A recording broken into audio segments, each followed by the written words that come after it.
Okay, 5 fingers. Everybody, 1, 2, 3, go. 5 fingers, 5 fingers, clap, clap, clap. 4 fingers, 4 fingers, butterfly. 3 fingers, 3 fingers, 8, okay. 2 fingers, 2 fingers, 6. Please. 1 finger, 1 finger. Everybody, hands up. Down, up, down, clap your hands. Okay, so you have to listen with your teacher. So we are now on our math 2 day 2. So are you ready? Yes, ma'am. Are you ready? Yes, ma'am. Okay, so let's review ordinal numbers. You have learned from your the first, the second, third, up to 10 when you were in grade 1. When you were in grade 1. Okay, so I have 5 objects arranged from left to right. So tell me which object is in that position. So I have 5 objects. I have 5 objects arranged from left to right. So you have to tell me which object is in that position. Okay. So what fruit is this? Yes, or we call this in English guava. So this is guava. Mango. The first is guava. Second is Banana. third is Mango. fourth is orange, and fifth is apple. Okay, so what fruit is this? Yes? Okay, raise your hand if you want to answer. Okay, Charles. what fruit Avocado. is this? Tito. Avocado. Okay, this is an avocado. So this is an Avocado. avocado. Okay, I will place it between the mango and the orange. So ibutang ako siya tunga sa mangga o sa orange. So now, what is the position of the avocado? Ito ang position sa avocado. What will be the new position? Ito ang bagong position sa orange and apple. Unsa ang bago nga position sa orange and apple. Okay. So we have here guava,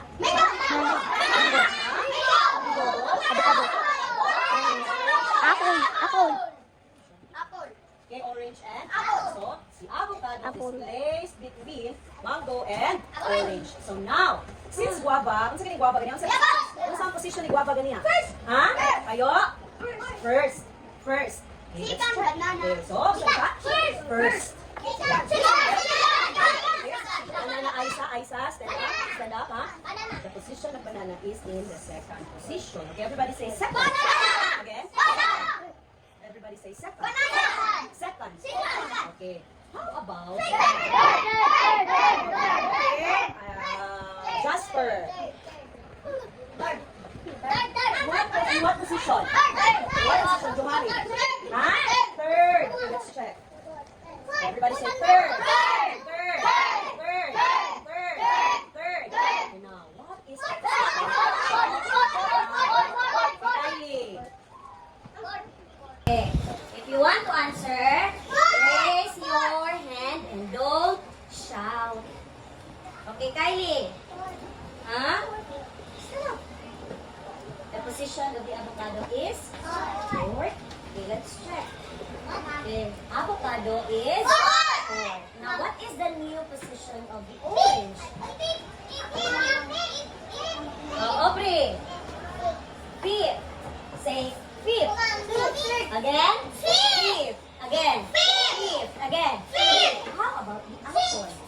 How about the apple? Huh? Sixth.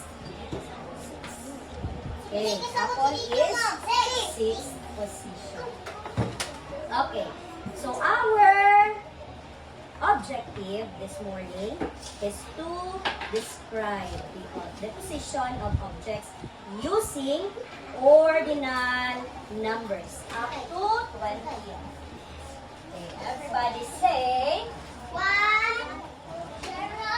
everybody say, zero.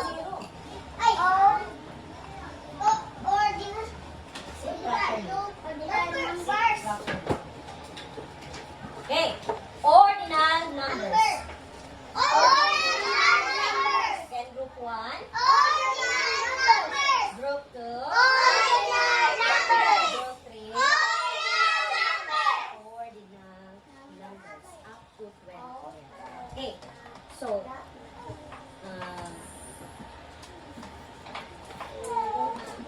I have here card. I have here card. So this is call 10 pupils. Okay, to go here in front. Okay, who wants to volunteer? 10 pupils. Okay, Rihanna May, JM, Aubrey, Benjim, Aiza, Eliza, Merjan,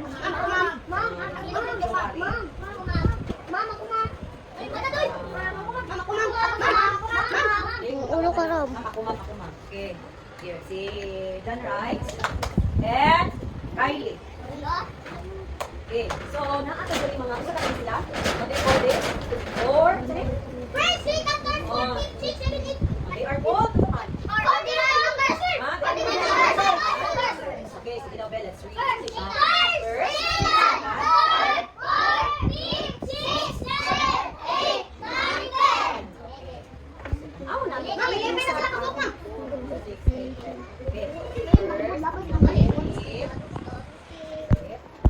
Okay, let's check kung kinsa ka bata. Kaya kung isulat, I will write the name of the learner. Okay. Para sa first, kinsa na natin? Kunin mo na lang. Rihanna.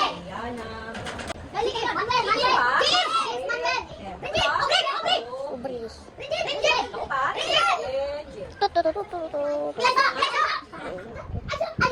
Aisan. Merjan. Johari. Let's break. John Rice. Okay, so stand straight. Okay, let's check their position. Okay, Rihanna is first. JM, second. Aubrey, third. Benjim, fourth. Eliza, fifth.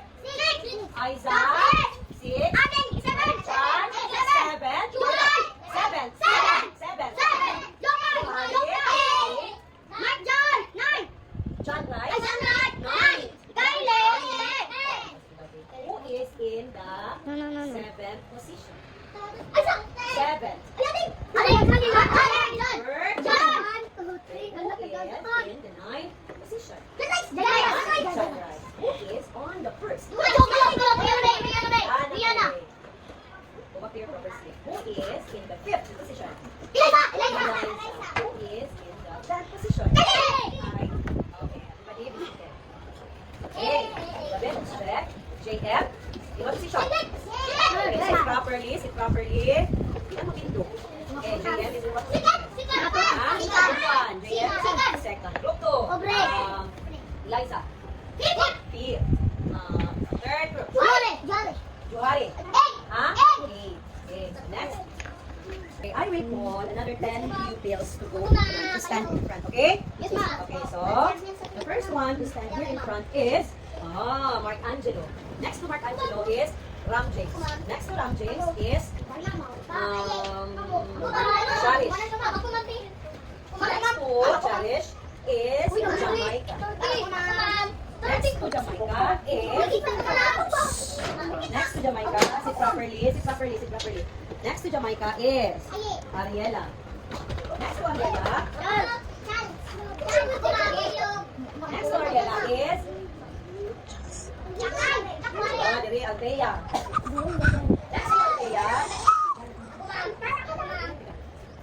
Next to Althea is Ian. Next to Angel, Charles.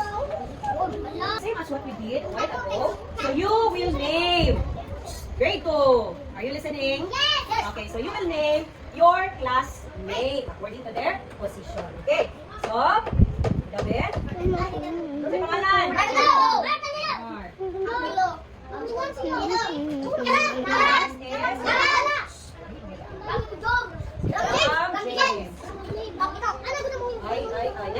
Next to Ram James.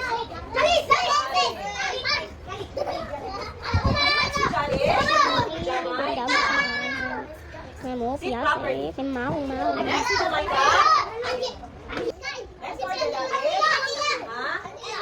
Next to Ariela is? Next to Ariela is? Althea. Althea. kasi mamang. Next. 8, 9, 10, 11, 12. Next one is Charles. And Ubit! is Yes. seated. Shout. Go shout. Raise your hand if you want to answer and I will call you. Okay. Okay. Who is first in line? Who is first in line? Okay. Mark John. It is Rihanna May. Rihanna May. Ang nasa first line, followed by the second line. Second in line is Second in line is Third in line is Aubrey. Fourth in line is Vinci. Liza. Sixth in line is Liza. How about Mark John? How about Mark John? Seventh. Again? Seventh. Okay, how about Johari? How about John? Nine. How about Tandy? 10. You say 10. 10. Okay, group 1 say 10. 10. Who is last in line? Raise your hand if you want to answer Johari. It is. It is Mark Angelo.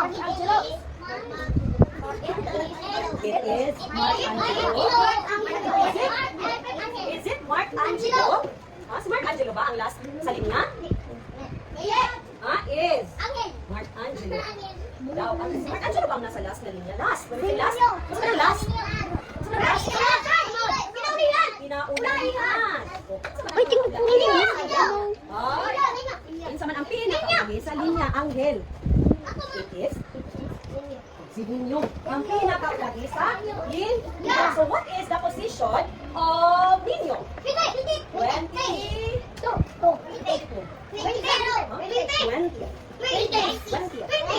20th. So, what is the position of Jamaica? What is the position of Jamaica? If you want to answer, raise your hand. Okay, Ram James. 14th. You say 14th. 14th. Okay. So what is who is next to Jamaica? Who is next to Jamaica? Who is next to Jamaica? Mark Angelo. Who is next to Jamaica? Kinsa man ang nasunod ng Jamaica? Si?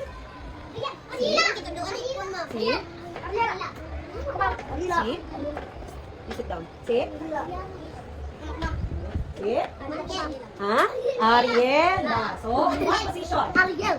Ariela is in what position? 15. Very good. 15. Okay. Who is? What? Are you listening? Why are you raising your hand? Why are you raising your hand? I am not asking. Hindi mo pramutan na. Nag-raise naman ang hand. Okay. Who is before? Jamaica? Who is before Jamaica? Who is before Jamaica? Ninyo? It is. Ay, make your voice louder. Are you Ninyo? Okay, you answer. Okay, it is Jalish. Before Jamaica is Jalish. Bago si Jamaica, there is Jalish. Okay. Nakuha? Nakuha? Wala? Ha? Wala? Ha? Wala? Naku. Okay. So, since nasabdan ninyo, nasabdan ninyo ang classical, so I will give you an activity. Are you ready? Okay, so I will group you into 3 groups. Sa ako ang mga naandan, this is group 1, this is group 2, and this is group 3. Okay, everybody, group 1, stand up. Okay, sit down. Group 2, stand up. Sit down. Group 3, stand up. Sit down. Okay, thank you. Okay, I have here differentiated activities for each group. So for group 1, you have to answer the following questions. Are you listening, group 1? Group 1, ready na? Ready na? Okay, so for group 1, this is your ng ansiran, yung activity. So you have to answer the questions, 5 questions. And for group 2, you have to label. You have to write. Group 2, are you ready? Ready na? So what are you going to do, group 2? So you have to look at the row of the objects or the fruits below. So write the correct all the ordinal numbers, first, second, third, etc. under each fruit. So dili ninyo ibutang sa line nga gi-provide. Sabdan group 2? For group 3, okay, group 3 is this. This is your activity, group 3. Are you ready, group 3? Ready na? Okay, so you have to answer the question also. We have 5 questions. So your answer is mag-based. There is a picture na gi-provide. Sabdan. Okay, so I will give you 3 minutes to answer. Okay, so the first one to finish that activity is you have to clap. How many millions? 5. You have to clap 5 million claps. Okay? Nasabtan! Okay, so group 1, magkapok ko diri. And you have to help each other. Dili, kay isa lang ka member sa group ang masabdahan sa back answer. You have to work with your group. You have to help your group mates in answering the activity. So wala sa'yo mag-answer, kay mag-set sa ako sa timer dira sa TV. Okay, dari group 2, tanan. Dari group 2, faster. 1, 2, 3, 4, 5. Okay, group 2, you have to work with your group. Help each other. Bangay, sa pag-answer sa inyong activity. Nakasabot? Okay, dali mo duha.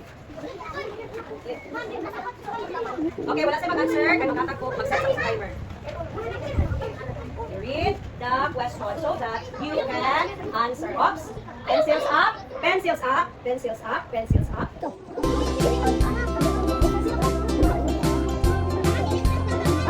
Ay, mababa.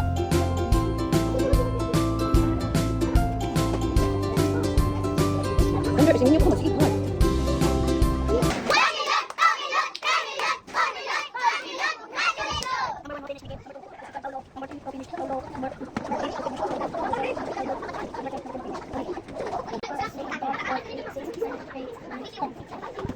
Wow!